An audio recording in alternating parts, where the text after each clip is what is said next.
friends, Danielle here from Whitetail Stitch Co, where I talk about everything knitting and crochet, and today we are on our way to the Virginia Fiber Festival, which is a brand new Fiber Fest here in Augusta Expo Center in, I think it is Fishersville, Virginia, so a little bit farther from where the Frederick Fiber Festival is, by the same people who put that on, in case you're curious.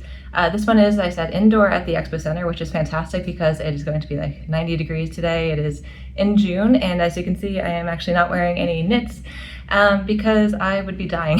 The heat has been really, really bad recently, so that is one downside of having a Fiber Festival in this hotter weather, but again, it is indoor, so hopefully that's really nice. I am actually going on the second day, so it's a 2-day event. It is free, and the first day is Saturday. I missed it because I had something else going on, and the drive is pretty significant for me, so I didn't end up making it in time. Saturday was nice though. They did have some crochet classes you could sign up for a little bit of extra cost. And in general, I think they will have obviously a lot of fiber vendors, some food, and I think there's also meant to be like a petting area for kids to play with like small animals. I assume that's inside the Expo Center as well, given the heat and everything, but we'll kind of scope it out and see together what that looks like. So let me see if I'm missing anything. Oh, I did want to mention some of the vendors that I was really interested in for this one. There's a lot of great vendors, but these ones in particular stood out to me just because I'm familiar with them and I love their yarns.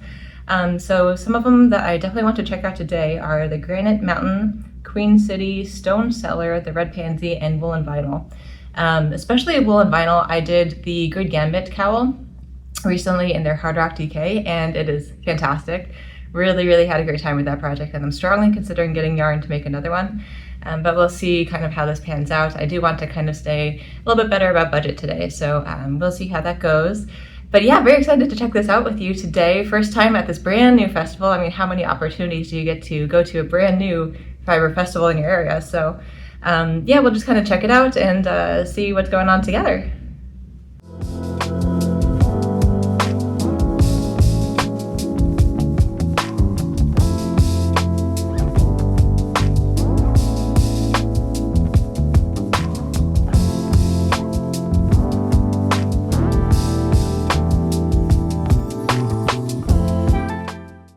Alright, we are here at the Expo Hall, and a quick little story. I actually got here closer to 9:05 because I thought I saw on the website that the doors opened for shopping close to 9. Turns out I pulled up and there's not very many cars in the Expo Hall parking lot, and there are people waiting outside to go in.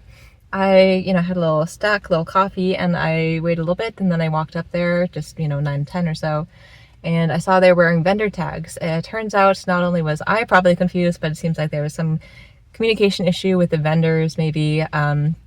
They ended up being let in closer to 9:20 or so. They had called the organizer, I suppose. But in any case, I just came back to the car and I was knitting a little bit. This is the Accidentally in Love shawl that I've started. Obviously there will be more colors coming in. You can see towards the bottom here. But I've just been kind of relaxing, enjoying a coffee, waiting for closer to 10 o'clock for the actual shopping to open. And it is closer to 10 now. I do see more cars have pulled in, so we'll go ahead and head inside together and check it out. If it is awkward to film because there's less foot traffic, I don't want to be odd about it, so in that case I'll just get what I can and I'll describe afterwards what it looked like.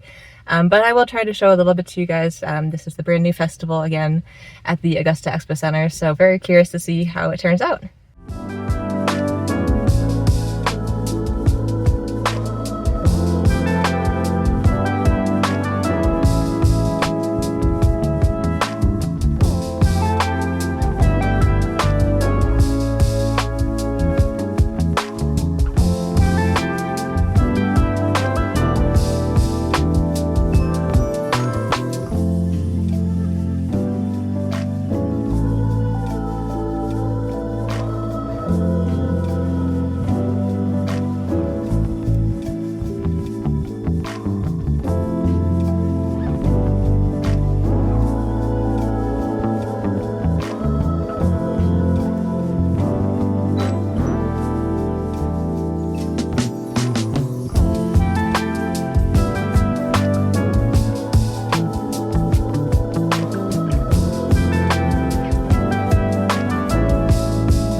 Alright, so we are back and we just went to the festival. I'll go through a couple of things I did get here. But first of all, let's go through my thoughts on the festival. So first of all, plenty of parking, fantastic. Great that it's indoors with this heat. So I will say, because it is in June, it is, I think, 82 degrees right now. Great that they're indoors and sheltered, and also with all the rainstorms that we've had recently, great to have them inside the expo center. There are restrooms and it's really spacious. Lots of room to walk around. The vendors did not look squished, so they did also have a expo center little food station, basic stuff like hot dogs and hamburgers, so that was really cool. It is now closer to 11 o'clock. Still some cars coming in, but foot traffic is still pretty light. Maybe it will pick up later. I think this does end closer to 3 o'clock p.m. But they did say, as I was talking to some of the vendors I purchased from, Saturday was better. That's usually the case with these kind of markets and festivals anyways, but it did seem like that went well in terms of Saturday, first inaugural year of the festival. So most of them seemed pretty pleased.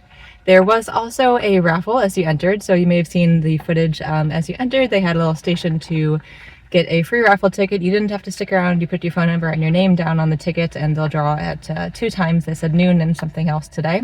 I assume on Saturday they also had a raffle. And then opposite that they had a merch section for themed festival shirts if you wanted to pick one up as well. Most of the vendors were inside, but there were 3 yarn trucks, and also the petting area was outside.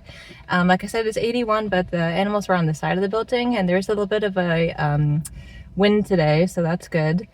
They did charge, I think it was like $5 for a pony ride, and then also $1 for a food cup to feed the animals. I feel like the placement of the animals on the side of the building was pretty awkward. They did have little signs to point you in that direction, but it felt a little bit odd and a little bit awkward to me having to walk down that side of the building towards them to check out the animals. I don't know, it didn't feel like something I wanted to do, especially because foot traffic was so light. I don't know, it just felt a little bit on the spot for me to walk down there. So I just kind of took a Zoom video. They had a goat, a pony, obviously for the pony ride, and I think one other goat or so. Aside from the food at the actual expo hall food station, there wasn't any other food that you could really purchase. There was like a tea loose leaf station. You could buy some tea to take back home, but I was kind of hoping that there was like a little coffee truck or a little sandwich place. They didn't seem to prioritize that. I mean, that's fine, first year of the festival, you know, that kind of thing. But okay, let's go ahead and get into some of the things I picked up then. So from Granite Mountain Fiber Co., which was one of the ones I talked about earlier, they had these adorable little pine cone stitch holders you put on the end of your needle. So I thought those were super cute. And I also got, I've seen them at a couple of festivals and I've debated getting these or not. But I did end up today because I thought might as well, you know, support First Festival, kind of commemorate that. And in reference to commemorating things, my husband and I have gone to some national parks. So I got national parks for different ones that we've gone to, and one that we plan on going to. So Olympic and Shenandoah and Hawaii are all relevant to, like, you know, our anniversary kind of trips. And then Yosemite also maybe going this year, maybe not. But I thought these stitch markers were cute. They had a bundle of 4 for $20, so that's why I picked 4 up. Otherwise I would have just gotten the 3, but it was a little bit of a discount if I got the extra one. From Wool and Vinyl, I wanted to pick up more of their Hard Rock DK to make another Grid Gambit cowl. You'll sense a theme in this haul here. But so this is their Hard Rock DK in the color Blackbird, which is a black kind of little bit of variegation there. And then we have Blink 182, which is a really beautiful and fun pink, little bit of cream, kind of like a turquoise color, and then speckled black, which I think will go really nicely for that cowl. And then one of the vendors wasn't really selling anything at their stall per se, but I want to mention it just because it was really interesting. I picked up a card. The Frontier Culture Museum in Staunton, Virginia, they said it was like 8 minutes drive or 8 miles, one of the two, from this location. I haven't looked them up yet, but basically it is a living history museum. And so they do demonstrations, for example, on how to, they said in April, I think, is their own fiber festival, and they demonstrate how to shear their sheep. So I thought that was really fascinating. If you're in the area, it could be cool to check that out as well. They said it's mostly outdoor. You step inside to get your ticket, and then a lot of the touring is outdoor. They do have one building where they would do actually some of the demonstrations, for instance, the processing of the wool, things like that. That is indoor, but like no electricity, so don't expect AC, which is why maybe right now I'll kind of be bypassing it, given that it's in the 80s, climbing up to the 90s. But this could be interesting, especially in April. I think would be really great weather for this, so good timing on them for that. It looks like next year is actually their 5th annual Wool Week Fiber Festival, so good to note that as well. And the last place I picked up some yarn from was the Stunning String Studio. They are actually based out of Chicago when I asked. This is their plump yarn, which is a weight 3 light, 100% superwash merino, 8 ply, 275 yards. This one is in the colorway Riverstone, so it is kind of like a pinky mauve kind of color. And then this one is that same yarn in poppies. So it is gray and cream and pink, obviously. And I was thinking of making some kind of mosaic knit, either cowl or shawl with this one. I think these colors are going to be really beautiful as well. And I'm kind of missing like a neutral leaning pink in my wardrobe of wearable accessories, so this will kind of fill that gap for me. So that was my little haul and vlog around the brand new first year of the Virginia FiberFest at the Augusta Expo here in Fishersville, Virginia. I had a fantastic time. I hope you did enjoy it too. I just think it's so cool seeing the first year of a brand new fiber festival, and hopefully it's around for many, many years, continues to grow and flourish. I will leave a link in the description if you want to check it out. But yeah, I hope you enjoyed this video. Please consider liking and subscribing. I do vlogs like this, but also tips, tricks, patterns on my channel for knitting and crochet, and I'd love to see you around in the next video. I hope you have a fantastic day.